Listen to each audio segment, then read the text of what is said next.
Good morning, students. 12th standard, subject physics, unit 2, current electricity, topic EMF of the cell and cells combination. So, previous presentation temperature dependent on resistor அப்படிங்கிற அந்த topic பார்த்தோம். அடுத்ததா electric energy and electrical power இதெல்லாம் நம்ம previous ப்ரெசன்டேஷனில் பார்த்தோம். இப்போ இந்த ப்ரெசன்டேஷனில் EMF of the செல் அப்படின்னா என்ன பார்க்க போகிறோம், செல்லோட காம்பினேஷன்ஸ் அப்படிங்கிறது தான் பார்க்க போகிறோம். ஸோ ஃபஸ்ட்டு எலக்ட்ரோமோட்டிவ் ஃபோர்ஸ், அடுத்ததா இன்டர்னல் ரெசிஸ்டன்ஸ், இந்த ரெண்டு தான் இங்கே நம்ம டிஸ்கஸ் பண்ண போகிறோம். சரிங்களா? இப்போ ஃபஸ்ட்டு நம்ம ப்ரீவியஸாக நம்ம பார்த்துருந்தோம் செல் அப்படிங்கிறது என்ன அப்படின்னு சொல்லிட்டு நம்ம பார்த்துருந்தோம் அப்படிங்க தானே.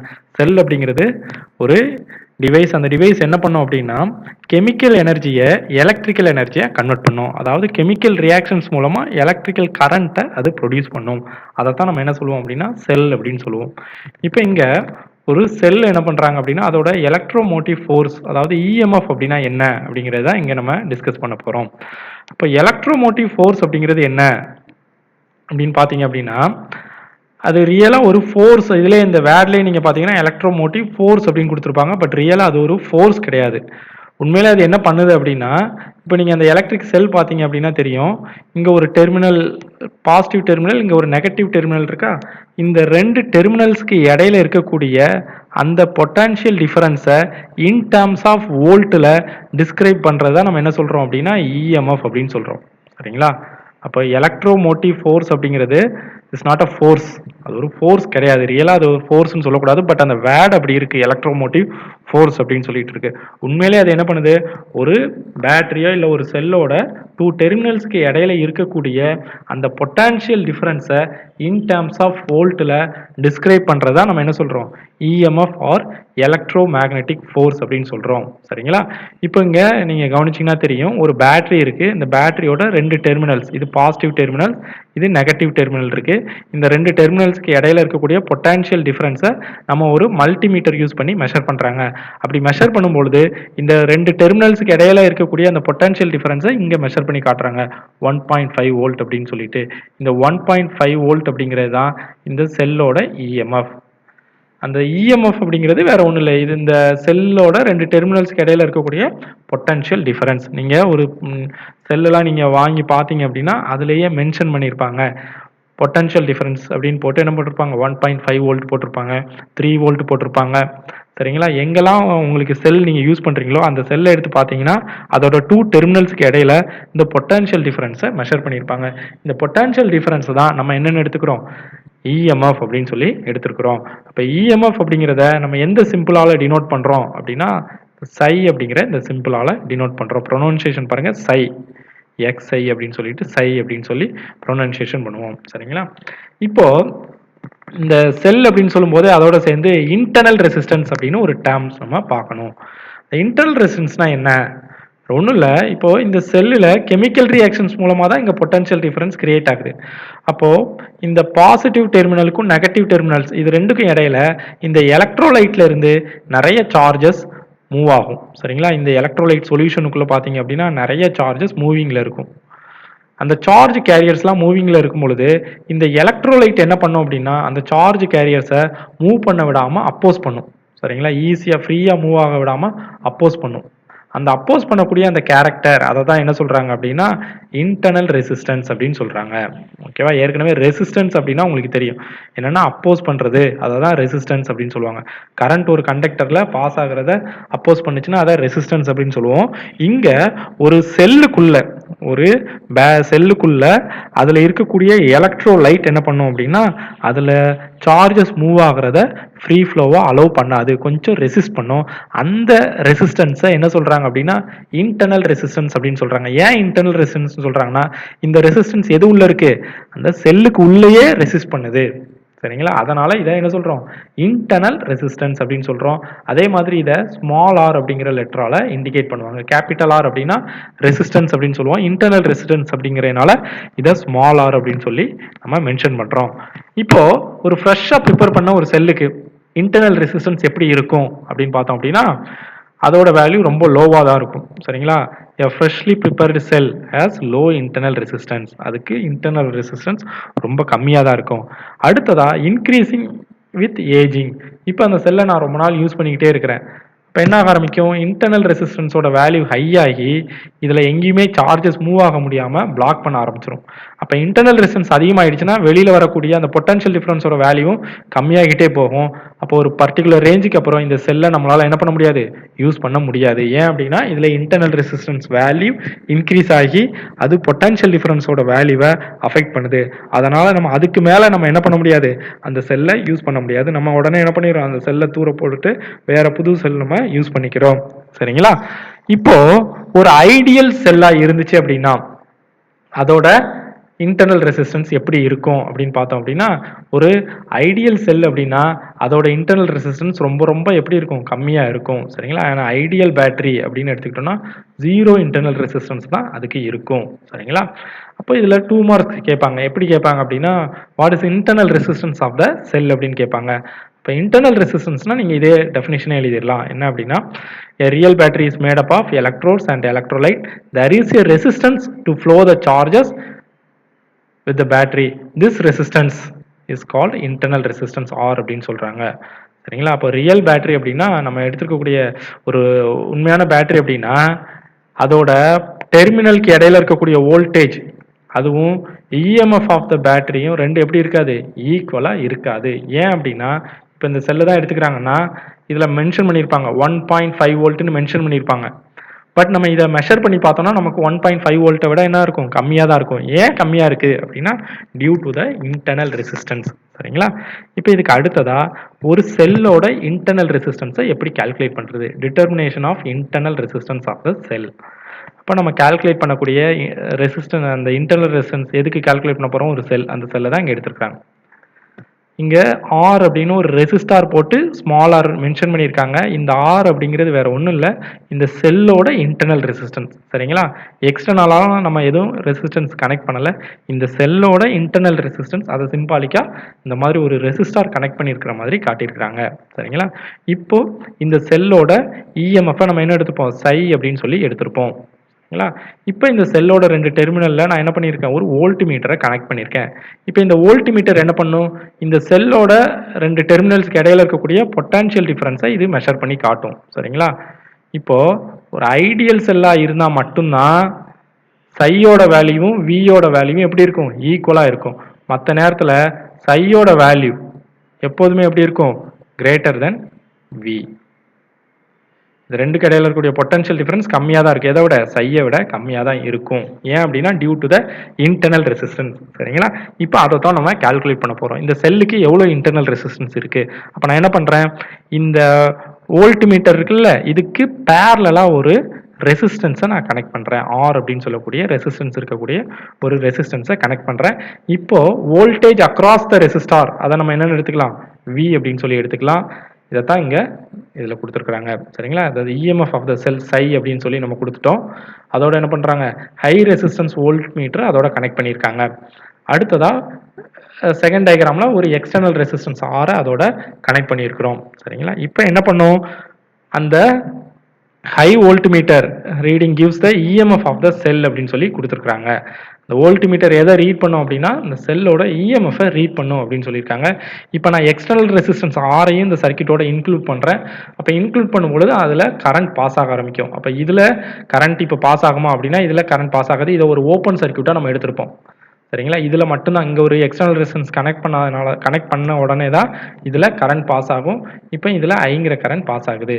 அப்போ இதுக்கு இடையில இருக்கக்கூடிய வோல்டேஜை நான் ஈஸியாக கால்குலேட் பண்ணிடலாம். V is equal to IR அப்படிங்கிறது தான் voltage across the volt metre. So இதை V is equal to IR அப்படின்னு சொல்லி நான் எடுத்துருக்கிறேன். ஓகேவா? இதை இந்த ஃபார்முலாவில் நம்ம கொடுத்துருக்குறாங்க. இந்த voltage across the resistor R is V is equal to IR. இது யூசிங் ஓம்ஸ் லா யூஸ் பண்ணி கால்குலேட் பண்ணியிருக்கிறோம். இப்போ இன்டர்னல் ரெசிஸ்டன்ஸ் இருக்கிறதுனால இந்த வியோட வேல்யூவும் இஎம்எஃப் ஆஃப் த செல் சையோட வேல்யூவும் எப்படி தான் இருக்கும், ஈக்குவலாக இருக்காது.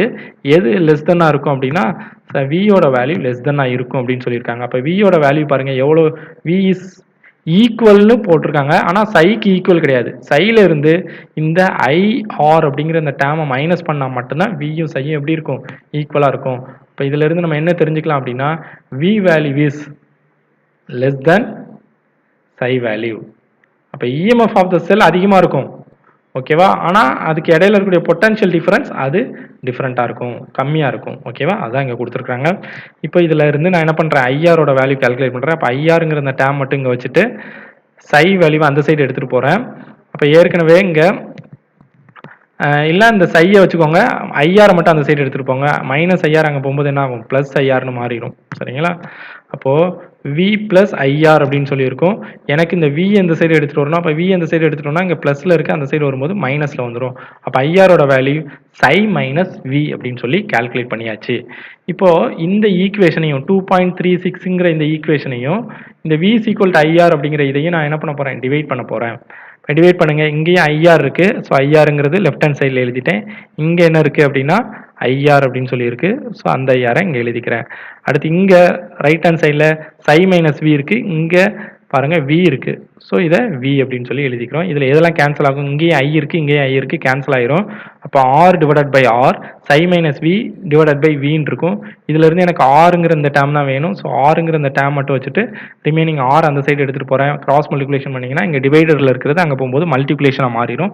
அப்போ R into psi minus V divided by V அப்படின்னு சொல்லிட்டு கிடைக்குது. இதுதான் internal resistance of the cell. ஒரு செல்லோட இன்டர்னல் ரெசிஸ்டன்ஸ் இதுதான், சரிங்களா? இப்போ இதில் பவரோட வேல்யூ வச்சு நம்ம கால்குலேட் பண்ண போகிறோம். பவருக்கு ஃபார்மா என்ன, வி இன்ட்டு ஐன்னு நமக்கு தெரியும். ஸோ இங்கே வோல்டேஜ் அப்படிங்கிறதுக்கு பதிலாக நம்ம எதை சப்ஸ்டிட் பண்ணிக்கலாம், சைங்கிற வேல்யூவை சப்ஸ்டிட் பண்ணிக்கலாம், சரிங்களா? அப்போது ஐ இன்ட்டு சை அப்படின்னு சொல்லி எழுதிக்கிறோம். அடுத்து சையோட வேல்யூ பாருங்க, இதுல இருந்து நம்ம சையோட வேல்யூ கால்குலேட் பண்ணலாமா? கால்குலேட் பண்ணீங்கன்னா என்ன வரும், வி பிளஸ் ஐஆர்னு கிடைக்கும். அப்போ சைக்கு பதிலாக நான் இங்கே என்ன பண்ணுறேன், வி பிளஸ் ஐஆருங்கிறத சப்ஸ்டிட் பண்ணியாச்சு. இப்போ அடுத்ததாக வேற என்னெல்லாம் சப்ஸ்டிட் பண்ணலாம், இங்கே வோல்டேஜ் இருக்கு வி, விக்கு பதிலாக என்ன போட்டுக்கலாம், ஐஆருங்கிறத சப்ஸ்டிட் பண்ணிக்கலாம். அப்போ இந்த டேர்மில் ஐ இன்ட்டு ஐஆர் பிளஸ் ஐஆர்னு கிடைக்கும். ரெண்டுலையுமே அடுத்ததா இந்த ஐயை கொண்டு உள்ள மல்டிப்ளை பண்ணுங்க, ஐ ஸ்கொயர்ட் ஆர் பிளஸ் ஐ ஸ்கொயர்ட் ஸ்மால் ஆர் அப்படின்னு சொல்லி கிடைக்கும். அப்போ இதுதான் பவருக்கான வேல்யூ, சரிங்களா? இங்கே நம்ம கால்குலேட் பண்ணி கொடுத்துருக்காங்க. இதுல இருந்து இதோட இந்த கொஸ்டின் இதோட முடியுது. அப்போ இதை 3 மார்க்ல கேட்பாங்க, சரிங்களா? என்ன கொஸ்டின் அப்படின்னா determination of internal resistance of the cell அப்படின்னு சொல்லிட்டு. அப்போ ஃபர்ஸ்ட் ரீகால் பண்றேன், கவனிச்சுக்கோங்க. ஒரு செல் எடுத்துக்கிறோம், அதோட இஎம்எஃப் சைன்னு எடுத்துக்கிறோம், அதோட ஒரு volt metre high resistance volt மீட்டரை கனெக்ட் பண்றோம். இப்போ இது ஓப்பன் சர்க்கியூட்டாக தான் இருக்கும். அடுத்ததான் நான் என்ன பண்றேன் அப்படின்னா இதுல ஒரு எக்ஸ்டர்னல் ரெசிஸ்டன்ஸ் ஆர் அப்படின்னு சொல்லக்கூடிய ஒரு ரெசிஸ்டன்ஸை கனெக்ட் பண்றேன். இப்போ இது க்ளோஸ்டு சர்க்கியூட்டா மாறி இதுல ஐங்கிற கரண்ட் ஃப்ளோ ஆகுது, சரிங்களா? இதை யூஸ் பண்ணி நம்ம என்ன பண்றோம், அதோட இன்டர்னல் ரெசிஸ்டன்ஸை கால்குலேட் பண்றோம். இப்போ இதை வச்சு ஒரு ப்ராப்ளம் கொடுத்துருக்காங்க பாருங்க. A battery has an EMF of 12 வோல்ட்னு கொடுத்துட்டாங்க. இஎம்எஃப் அப்படின்னாலே அது எதோட வேல்யூ, சையோட வேல்யூ. ஸோ 12 வோல்ட்னு எடுத்துருக்கிறோம். அடுத்ததா connected to a resistor of 3 ஓம்னு கொடுத்துட்டாங்க. ஆரோட வேல்யூ 3 ஓம்.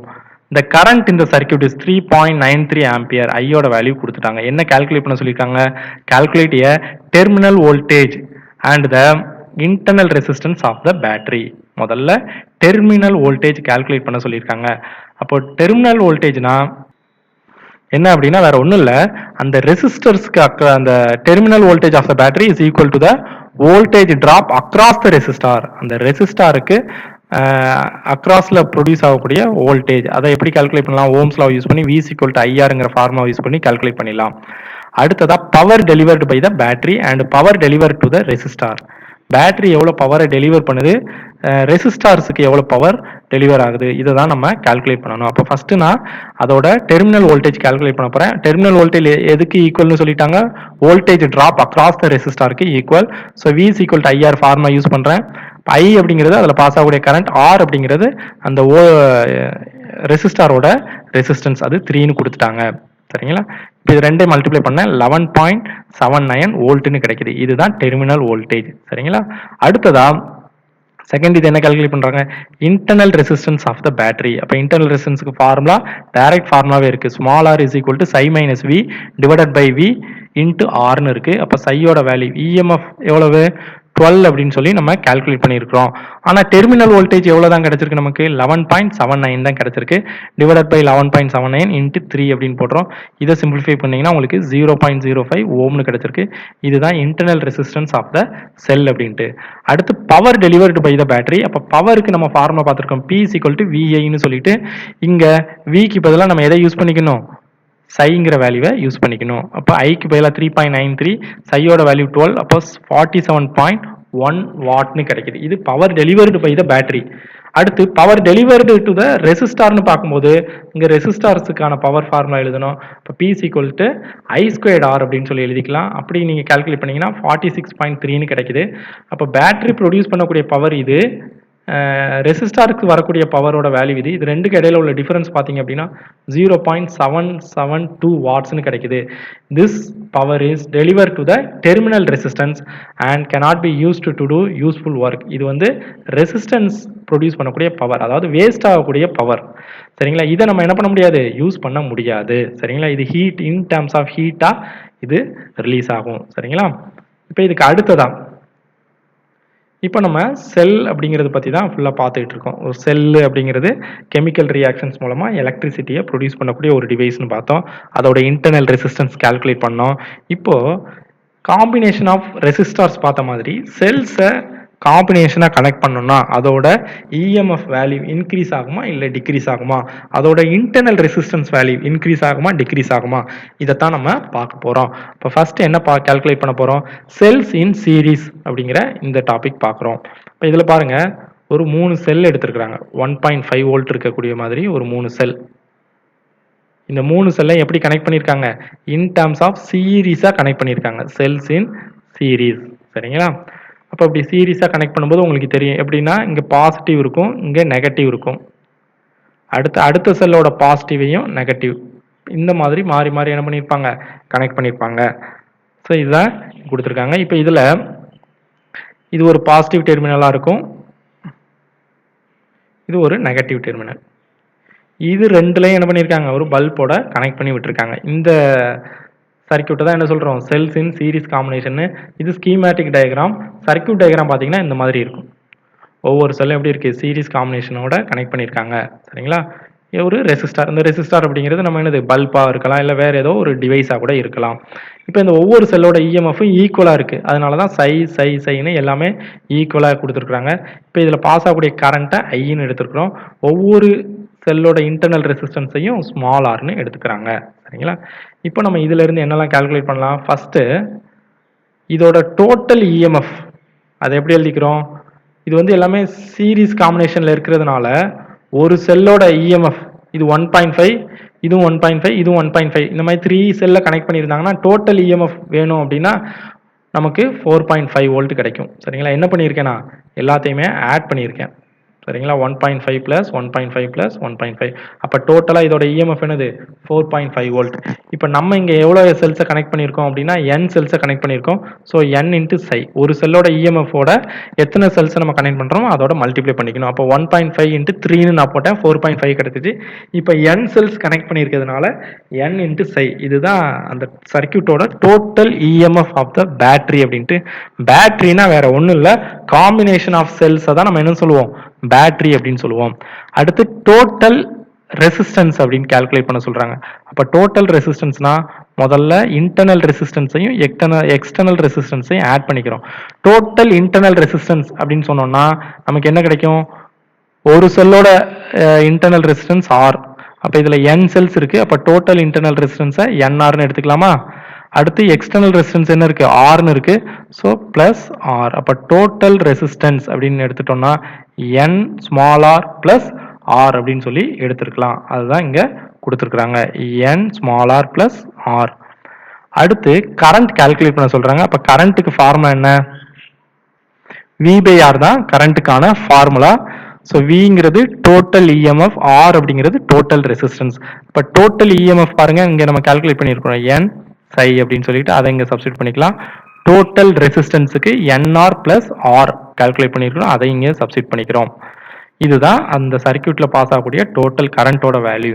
இப்போ இதுல சில ஸ்பெஷல் கேசஸ் இருக்கு. என்ன ஸ்பெஷல் கேசஸ் அப்படின்னா, ஒருவேளை இன்டர்னல் ரெசிஸ்டன்ஸோட வேல்யூ வெரி வெரி லெஸ் தென்னா இருக்கு. எதை விட அப்படின்னா, நம்ம கனெக்ட் பண்ணியிருக்கக்கூடிய எக்ஸ்டர்னல் ரெசிஸ்டன்ஸை விட ரொம்ப ரொம்ப கம்மியா இருந்துச்சு அப்படின்னா என்ன ஆகும்? இந்த ஈக்குவேஷன் இருக்கா 2.39 ஈக்குவேஷன், இதுல இந்த ஸ்மால் ஆர் டேர்மை நம்ம நெக்லெக்ட் பண்ணிடலாம். இப்போ நெக்லெக்ட் பண்ணீங்கன்னா உங்களுக்கு என்ன கிடைக்கும்? என் சை டிவைடட் பை ஆர்னு கிடைக்கும். சரிங்களா? இதுல சை டிவைடட் பை ஆர் அப்படிங்கிறத நம்ம என்னன்னு எடுத்துக்கலாம்? I1ன்னு எடுத்துக்கலாம். சரிங்களா? அப்போ ஐயோட வேல்யூ பாருங்க, இந்த டோட்டல் கரண்டோட வேல்யூ என்னவா இருக்கும் அப்படின்னா, அந்த சர்க்யூட்ல பாஸ் ஆகக்கூடிய டோட்டல் கரண்டோட வேல்யூ என்னவா இருக்கும் அப்படின்னா, ஒரு செல் எந்த அளவுக்கு கரண்ட்டை ப்ரொடியூஸ் பண்ணுதோ அந்த வேல்யூவோட n செல்ஸை நம்ம மல்டிப்ளை பண்ணிக்கணும். ஃபார் எக்ஸாம்பிள் ஒரு செல் வந்து 2 ஆம்பியர் கரண்ட்டை ப்ரொடியூஸ் பண்ணுதுன்னு வச்சுக்கிறோம். ஃபார் எக்ஸாம்பிளுக்கு நான் சொல்றேன். இப்போ இந்த காம்பினேஷன்ல ஒரு 3 செல் இருக்கு. அப்ப டோட்டலா அதுல எவ்வளவு கரண்ட் பாஸ் ஆகும்? 3 into 2 ஆம்பியர்னு நம்ம கால்குலேட் பண்ணிக்கணும். அப்போ மொத்தமா 6 ஆம்பியர் கரண்ட் பாஸ் ஆகும். சரிங்களா? அதான் இங்க கொடுத்திருக்காங்க. If R is negligible when compared to the capital R, the current supplied by the battery is n times that supplied by a single cell. ஒரு சிங்கிள் செல் எவ்வளவு கரண்ட்டை ப்ரொடியூஸ் பண்ணுமோ அத மாதிரி n டைம்ஸ் நமக்கு கரண்ட்டை சப்ளை பண்ணும். எப்போ அப்படின்னா இந்த இன்டர்னல் ரெசிஸ்டன்ஸோட வேல்யூ நெக்லிஜிபிளா இருக்கணும். ஓகேவா? அடுத்து கேஸ் பி அப்படியே ஆப்போசிட்டா எடுத்துக்க வேண்டியதான். இன்டர்னல் ரெசிஸ்டன்ஸோட வேல்யூ ஹையா இருந்தா என்ன ஆகும் அப்படின்னா, நமக்கு இந்த கனெக்ஷனே மாறி போயிடும். எப்படி? இந்த வேல்யூ பாருங்க, ஆரோட இப்போ கேபிட்டல் ஆர் இந்த ஈக்குவேஷன்ல இருந்து நம்ம என்ன பண்ண போறோம் அப்படின்னா, அந்த கேபிட்டல் இந்த ஈக்குவேஷன்ல இருந்து நான் எதை ரிமூவ் பண்றேன் அப்படின்னா, கேபிட்டல் ஆர் அப்படிங்கிறத டேர்மை ரிமூவ் பண்ணிடுறேன். அப்போ என்ன கிடைக்கும்? என் சை டிவைடட் பை என்ஆர்னு கிடைக்கும். இந்த எண்ணையும் கேன்சல் பண்ணிடலாம். சை டிவைடட் பை ஆர் அப்படின்னு சொல்லி கிடைக்கும். அப்போ கரண்டோட வேல்யூ பாருங்க, நம்ம இஎம்எஃபோட ஒரு செல்லோட இஎம்எஃப் இன்டர்னல் ரெசிஸ்டன்ஸால டிவைட் பண்ணோம்னா அதான் கரண்டோட வேல்யூ. ரொம்ப கம்மியான வேல்யூ தான் நமக்கு கிடைச்சிருக்கு. அப்போ இதுல நமக்கு எப்போ கரண்ட் மேக்சிமமா பாஸ் ஆகுது? இன்டர்னல் ரெசிஸ்டன்ஸோட வேல்யூ சரிங்களா ரொம்ப நெக்லிஜிபிளா இருக்கும்போது மட்டும்தான் நமக்கு கரண்ட் மேக்சிமமா இருக்கும். அப்போ செல்ஸை எப்போ சீரீஸ்ல கனெக்ட் பண்ணணும் அப்படின்னா, அதோட இன்டர்னல் ரெசிஸ்டன்ஸ் லோவா இருக்கும்போது அதை சீரீஸ்ல கனெக்ட் பண்ணணும். இப்போ இதை வச்சு ஒரு ப்ராப்ளம் கொடுத்துருக்காங்க. அந்த ப்ராப்ளம் நம்ம பார்க்கலாம். சரிங்களா? இதுவும் அதோட கண்டினியூ தான். ப்ராப்ளத்தை போயிடலாம். எக்ஸாம்பிள் 2.18 அப்படிங்கிற இந்த ப்ராப்ளம் பாருங்க. என்ன கொடுத்துருக்காங்க? From the given circuit find the equivalent EMF of the combination.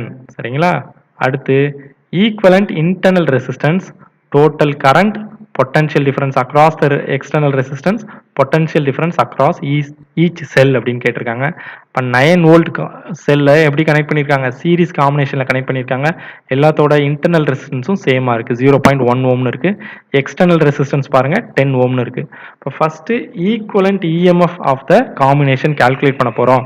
இப்போ ஈக்குவலண்ட் இஎம்எஃப் எப்படி கால்குலேட் பண்ணலாம்? ஃபார்முலா பாருங்கள். EMF equivalent is equal to n psi. எத்தனை செல் இருக்கோ அதை n ன்னு எடுத்துக்கணும். சைங்கிறது ஒரு செல்லோட EMF. அப்போ நமக்கு என்ன கிடைக்கும்? ஒரு செல்லோட EMF அப்படின்னு நீங்க பாத்தீங்க அப்படின்னா அதுல டயக்ராம்ல பாருங்க 9 வோல்ட். எத்தனை செல் கொடுத்துருக்காங்க? 4. இப்போ 4 cross 9 கிடைக்குமா? இப்போ 4 cross 9 36 வோல்ட் அப்படின்னு சொல்லி கிடைச்சிருக்கு. இதுதான் equivalent EMF of the combination. அடுத்து ஈக்குவலண்ட் இன்டர்னல் ரெசிஸ்டன்ஸ், அது என்ன கால்குலேட் பண்ணணும்?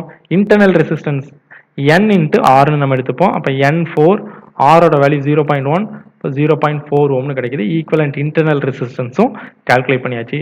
டோட்டல் கரண்ட் கால்குலேட் பண்ண சொல்றாங்க. அப்போ டோட்டல் கரண்ட்னா total EMF divided by total resistance வேணும். அப்போ இங்கே நம்ம ஈக்குவலண்ட் இன்டர்னல் ரெசிஸ்டன்ஸ் மட்டும் தான் கால்குலேட் பண்ணியிருக்கோம். அதில் நம்ம என்ன பண்ணிக்கணும்? எதை ப்ளஸ் பண்ணிக்கணும்? எக்ஸ்டர்னல் ரெசிஸ்டன்ஸ், அதோட வேல்யூ என்னது? 10 அப்படின்னு சொல்லி எடுத்துருக்காங்க. ஸோ அந்த 10 இதோட ஆட் பண்ணிக்கணும். அதான் இங்கே கொடுத்துருக்காங்க. ஓகேவா? இங்கே காம்பினேஷன் ஆஃப் இது 36 நம்ம ஆல்ரெடி கால்குலேட் பண்ணால், இருந்தாலும் இதில் சப்ஸ்டிட் பண்ணிங்கனாலும் உங்களுக்கு 36 தான் கிடைக்கும். 36 டிவைடட் பை 10.4னு கிடைக்குது. இப்போ I is equal to 3.46 ஆம்பியர்னு கிடைக்குது. I வேல்யூ கிடைச்சாச்சு. அடுத்ததா potential difference across external resistance. அப்போ பொட்டன்ஷியல்னாலே V is equal to IR, கரண்டோட வேல்யூ 3.46 இன்ட்டு ரெசிஸ்டன்ஸோட வேல்யூ 10, அப்போ 34.6 வோல்ட் அப்படின்னு சொல்லி நமக்கு கிடைக்கும். அடுத்ததா அந்த 1.4 வோல்ட் என்னாச்சு சார்? இங்க 34.6 தான் கிடைச்சிருக்கு. ஆனா நமக்கு டோட்டல் இஎம்எஃப் வந்து 36 வோல்ட்னு கிடைச்சிருக்கு.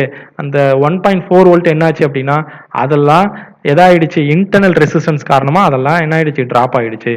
அடுத்து பொட்டன்ஷியல் டிஃபரன்ஸ் அக்ராஸ் ஈச் செல், ஒவ்வொரு செல்லுக்கு இடையில இருக்கக்கூடிய பொட்டன்ஷியல் டிஃபரன்ஸ் அப்படின்னா வி டிவைடட் பை சைன்னு எடுத்துக்கலாம். அப்போ வியோட வேல்யூ 34.6 டிவைடட் பை 4, அப்போ 8.65 வோல்ட்னு கிடைச்சிருக்கு. சரிங்களா? இப்போ இதுக்கு அடுத்ததா செல்ஸ் இன் பேரலல் காம்பினேஷன் பார்க்கலாம். இப்போ செல்ஸ் பாருங்க, சைங்கிற இஎம்எஃப் இருக்கக்கூடிய ஒரு 3 செல்ஸ் எப்படி கனெக்ட் பண்ணியிருக்காங்க, இன் பேரலல் காம்பினேஷன்ல கனெக்ட் பண்ணியிருக்காங்க. அடுத்ததா ஒரு எக்ஸ்டர்னல் ரெசிஸ்டன்ஸ் வர கனெக்ட் பண்ணியிருக்காங்க. அப்போ இதுதான் செல்ஸ் இன் பேரலலுக்கான ஸ்கீமேட்டிக் டயக்ராம். பாசிட்டிவ் டெர்மினல்ஸ் எல்லாமே எப்படி இருக்கும், செல்லோட பாசிட்டிவோட இண்டிவிஜுவலாக கனெக்ட் பண்ணியிருப்பாங்க. அதே மாதிரி நெகட்டிவ் டெர்மினல்ஸ் எல்லாம் செகண்ட் பாயிண்டோட ஒவ்வொன்றையும் கனெக்ட் பண்ணியிருப்பாங்க. சரிங்களா? இதை தான் என்ன சொல்கிறோம், பேரலல் காம்பினேஷன் அப்படின்னு சொல்கிறோம். இங்கே n cells connected in parallel between இந்த பாயிண்ட்ஸ் ஏ அண்ட் பி அப்படின்னு சொல்லி ஏ பிக்கு இடையில n செல்ஸ் கனெக்ட் பண்ணதா எடுத்துக்கிறோம். ரெசிஸ்டன்ஸ் அப்படின்னு சொல்லும்போது ஆர் அப்படிங்கிற ரெசிஸ்டன்ஸ் இருக்கு. இதோட இஎம்எஃப் அப்படின்னா சை, இன்டர்னல் ரெசிஸ்டன்ஸை ஆர் அப்படின்னு சொல்லி எடுத்துருக்குறாங்க. இப்போ இதில் நம்ம ஃபர்ஸ்ட் கால்குலேட் பண்ணலாம், equivalent internal resistance of the battery calculate பண்ணுறோம். அப்போ செல்ஸ் எல்லாம் எந்த காம்பினேஷனில் இருக்கு, பேரலல் காம்பினேஷன். அப்போ ரெசிஸ்டன்ஸ், இன்டர்னல் ரெசிஸ்டன்ஸ் எந்த ஃபார்முலா போயிடணும், ரெசிஸ்டார்ஸ் இன் பேரலல் காம்பினேஷன். அப்போ 1/R is equal to 1/R1 + 1/R2 அந்த ஃபார்முலா யூஸ் பண்ணுறேன். இப்போ n டேர்ம்ஸ் வரைக்கும் எழுதிக்கலாம். இப்போ மேலே எல்லாமே 1 தான் கிடைக்குது, அப் டு n வரைக்கும் இருக்கும். ஸோ எல்லாத்தையும் சேர்த்து நான் என்ன எழுதிக்கிறேன், n எழுதிக்கிறேன். கீழே பாருங்க எல்லாமே r தான் இருக்கு, ஸோ r எழுதிக்கிறேன். இது 1/R ஈக்குவலண்டோட வேல்யூ தான். அப்போ r ஈக்குவலண்ட் வேணும்னா இதை அப்படியே என்ன பண்ணிக்கலாம், ரெசிப்ரோக்கலா எழுதிக்கலாம். அடுத்ததான் இந்த வேல்யூவோட நான் எதை ஆட் பண்ணிக்கணும், எக்ஸ்டர்னல் ரெசிஸ்டன்ஸ் ஆரை ஆட் பண்ணிக்கிட்டேன் அப்படின்னா எனக்கு டோட்டல் எஃபெக்டிவ் ரெசிஸ்டன்ஸ் கால்குலேட் பண்ணிடலாம். அடுத்ததா என்ன கால்குலேட் பண்ண சொல்லியிருக்காங்க, டோட்டல் இஎம்எஃப் கால்குலேட் பண்ண போறோம். இப்போ டோட்டல் இஎம்எஃப்னா வேற ஒன்றும் இல்லை, அது எதுக்கு ஈக்குவல் அப்படின்னா சைக்கு ஈக்குவல் தான். ஏன் அப்படின்னா இது எல்லாமே என்ன காம்பினேஷன்ல இருக்கு, பேரலல் காம்பினேஷன். அப்போ ஒரு செல்லோட இஎம்எஃப் தான் எல்லா செல்லுக்கும் ஈக்குவலா இருக்கும். ஒரு செல்லோட இஎம்எஃப் சைனா அதோட காம்பினேஷன் ஆஃப் செல்ஸோட இஎம்எஃப் எப்படி தான் இருக்கும், சை தான் இருக்கும். சீரீஸ்ல கனெக்ட் பண்ணியிருந்தோம் அப்படின்னா n இன்ட்டு சைன்னு நம்ம போட்டுக்கலாம். இங்க பேரலல் காம்பினேஷன் அப்படிங்கிறதுனால வெறும் சைன்னு நம்ம எழுதிக்கலாம். சரிங்களா? அப்ப கரண்டோட வேல்யூ கால்குலேட் பண்ணலாம். அப்ப current is equal to psi divided by ரெசிஸ்டன்ஸா, இப்போ psi divided by R by n plus ஆர்னு எழுதிக்கலாம். இதுல இந்த இடத்துல n அப்படிங்கிறத காமனா எல்சிஎம் எடுத்துக்கிறோம். அப்போ ஆர் பிளஸ் என்ஆர்னு கிடைக்கும், மேலே சை இருக்கும். ஸோ இந்த எண்ணை மேலே அப்படியே எடுத்துட்டு போயிடுறேன். அப்போ எடுத்துட்டு போனோம்னா n psi divided by R plus NR அப்படின்னு சொல்லிட்டு இந்த ஃபார்முலா கிடைச்சிருக்கு. இதில் நான் என்ன பண்ணுறோம், ரெண்டு ஸ்பெஷல் கேசஸ் பார்க்க போகிறோம். ஒன்று, இன்டர்னல் ரெசிஸ்டன்ஸோட வேல்யூ ரொம்ப ஹையாக இருந்தால் என்ன ஆகும். இப்போ இன்டர்னல் ரெசிஸ்டன்ஸ் வேல்யூ ஹையாக இருக்குது, அப்போ ஆரோட வேல்யூ, எக்ஸ்டர்னல் ரெசிஸ்டன்ஸ் வேல்யூ கம்மியாக இருக்கிறதுனால இந்த டேர்மை நம்ம அப்படியே என்ன பண்ணிடலாம், கேன்சல் பண்ணிடலாம். அப்போ எனக்கு என்ன கிடைக்கும் அப்படின்னா n சை டிவைடட் பை ஆர்னு கிடைக்கும். அப்போ சை டிவைடட் பை ஸ்மால் ஆரை நான் என்ன எடுத்துக்கிறேன், I1ன்னு எடுத்துக்கிறேன். அப்போ n I1ன்னு கிடைச்சிருக்கு. அப்போ I1 அப்படிங்கிறது is the current due to a single cell and is equal to psi divided by ஆர்னு கொடுத்துருக்காங்க when R is negligible. இப்போ current through the external resistance due to the whole battery is n times the current due to a single cell. அப்போ இப்போ என்ன ஆகுது, ஒரு செல் எந்த அளவுக்கு கரண்ட்டை ப்ரொடியூஸ் பண்ணுமோ அதை n செல்ஸால மல்டிப்ளை பண்ணோம்னா அந்த அளவுக்கு கரண்ட்டை இந்த காம்பினேஷன் ஆஃப் செல்ஸ் ப்ரொடியூஸ் பண்ணும். எப்போ அது ப்ரொடியூஸ் பண்ணும் அப்படின்னா ஆரோட எக்ஸ்டர்னல் ரெசிஸ்டன்ஸ் வேல்யூ கம்மியாக இருக்கணும். அப்படி இருக்கும் பொழுது நமக்கு மேக்ஸிமம் கரண்ட் வந்து கிடைக்கும் அப்படின்னு சொல்லி கொடுத்துருக்காங்க. அடுத்ததா கேஸ் பி பாருங்க, இன்டர்னல் ரெசிஸ்டன்ஸ் வெரி வெரி லோவா இருக்கு, எக்ஸ்டர்னல் ரெசிஸ்டன்ஸ் அதிகமா இருக்கு. இப்போ என்ன ஆக ஆரம்பிச்சிரும் அப்படின்னா நமக்கு கரண்டோட வேல்யூ இதுல எதை நம்ம கேன்சல் பண்ணணும் அப்படின்னா ஆரோட வேல்யூ கேன்சல் பண்ணிடணும். அப்போ இங்க n சை டிவைடட் பை nrன்னு இருக்கும், என்னையும் நம்ம என்ன பண்ணிடலாம், கேன்சல் பண்ணிடலாம். அப்போ கரண்டோட வேல்யூ பாருங்க, ஒரு சிங்கிள் செல் ப்ரொடியூஸ் பண்ணக்கூடிய இஎம்எஃபோட வேல்யூவை எக்ஸ்டர்னல் ரெசிஸ்டன்ஸால நான் என்ன பண்றேன், டிவைட் பண்றேன். அப்போ ஐயோட வேல்யூ எப்படி இருக்கும், மினிமமா இருக்கும். சரிங்களா? இதுதான் செகண்ட் கேஸோட ரிசல்ட். அப்போ கவனிங்க, இந்த ஈக்குவேஷன் ஆஃப் செல்ஸ்ல நம்ம சிங்கிள் செல் எந்த அளவுக்கு கரண்ட்டை ப்ரொடியூஸ் பண்ணுமோ அதை ஆரால டிவைட் பண்ணோம்னா அதுதான் கரண்ட் அப்படின்னு சொல்லி கொடுத்துருக்காங்க. இது ரொம்ப லோ வேல்யூ தான். சரிங்களா? அப்போ செல்ஸ் வந்து இன்டர்னல் ரெசிஸ்டன்ஸோட வேல்யூ ஹையா இருந்துச்சுன்னா அதை பேரலல் காம்பினேஷன்ல கனெக்ட் பண்ணணும். இன்டர்னல் ரெசிஸ்டன்ஸ் வேல்யூ லோவா இருந்தா அதை சீரிஸ் காம்பினேஷன்ல கனெக்ட் பண்ணணும் அப்படின்னு சொல்லியிருக்காங்க. இப்போ இதை வச்சு ஒரு ப்ராப்ளம் கொடுத்துருக்காங்க பாருங்க. செல்ஸ் எல்லாமே எப்படி கனெக்ட் பண்ணியிருக்காங்க? பேரலல் காம்பினேஷன்ல கனெக்ட் பண்ணியிருக்காங்க. எக்ஸ்டர்னல் ரெசிஸ்டன்ஸ் 10 ஓம்னு கொடுத்துட்டாங்க. இன்டர்னல் ரெசிஸ்டன்ஸ் 0.5 ஓம். இதோட ஈக்குவலண்ட் இஎம்எஃப் என்னன்னு கால்குலேட் பண்ண சொல்லியிருக்காங்க. ஈக்குவலண்ட் இஎம்எஃப்னா வேற ஒன்றும் இல்லை, ஒரு செல்லோட இஎம்எஃப் என்னவோ அதுதான் ஈக்குவலண்ட் இஎம்எஃப். So 5 volt. சரிங்களா? இதே சீரீஸ்னா என்ன பண்ணணும்? இதில் நம்பர் ஆஃப் செல்ஸை இந்த ஒரு செல்லோட இஎம்எஃபால மல்டிப்ளை பண்ணணும். இது பேரலல் காம்பினேஷன் அப்படிங்கிறதுனால ஒரு செல்லோட இஎம்எஃப் என்னவோ அதுதான் ஈக்குவலண்ட் இஎம்எஃபாவும் இருக்கும். அடுத்து ஈக்குவலண்ட் இன்டர்னல் ரெசிஸ்டன்ஸ் கால்குலேட் பண்ண சொல்லியிருக்காங்க. அடுத்து total current, potential difference across each sell, current from each செல், மொத்தம் 5 வேல்யூ கால்குலேட் பண்ண சொல்றாங்க. நான் ஃபர்ஸ்ட் ஈக்குவலண்ட் இஎம்எஃப் கால்குலேட் பண்ணிட்டேன் 5 வோல்ட்னு. ஸோ இங்கே எழுதியாச்சு. அடுத்து ஈக்குவலண்ட் இன்டர்னல் ரெசிஸ்டன்ஸ், அது பாருங்க R equivalent is equal to total இது internal resistance divided by N. total அதோட internal resistance பாருங்க 0.5 divided by 4, 0.125 ஓம்னு கிடைச்சிருக்கு. total current பாருங்க total EMF divided by total resistance. அப்போ total EMF ஓட வேல்யூ 5, total resistance ஓட வேல்யூ இந்த வேல்யூ, இது வந்து இன்டர்னல் மட்டும்தான், அதோட எக்ஸ்டர்னல் ரெசிஸ்டன்ஸ் 10ஐயும் ஆட் பண்ணிக்கிறேன். அப்போ 10.125 கிடைச்சிருக்கு. டிவைட் பண்ணீங்கன்னா ஐயோட வேல்யூ 0.5 ஆம்பியர்னு கிடைக்கும். அடுத்து potential difference across each cell, பொட்டன்ஷியலுக்கு formula V is equal to IR 0.5 into 10 volt, இதுதான் 5 வோல்ட். அப்போ potential difference across each cell, எல்லா செல்லுக்கும் 5 வோல்ட் தான் இருக்கும், ஏன்னா இதெல்லாம் பேரலல் காம்பினேஷன்ல இருக்கு. அடுத்து current from each sell, current மட்டும் டிஃபர் ஆகும். I dash is equal to I divided by N ன்னு யூஸ் பண்ணிக்கலாம். அப்போ I dash is equal to 0.5 divided by 4, 0.125 ஆம்பியர்னு கிடைச்சிருக்கு. சரிங்களா? ஸோ இதோட இந்த ப்ரெசன்டேஷன் முடியுது. இதில் உங்களுக்கு ஏதாவது டவுட்ஸ் இருந்துச்சு அப்படின்னா இந்த நம்பருக்கு நீங்கள் கால் பண்ணி கேட்டுக்கலாம். Okay, thank you students.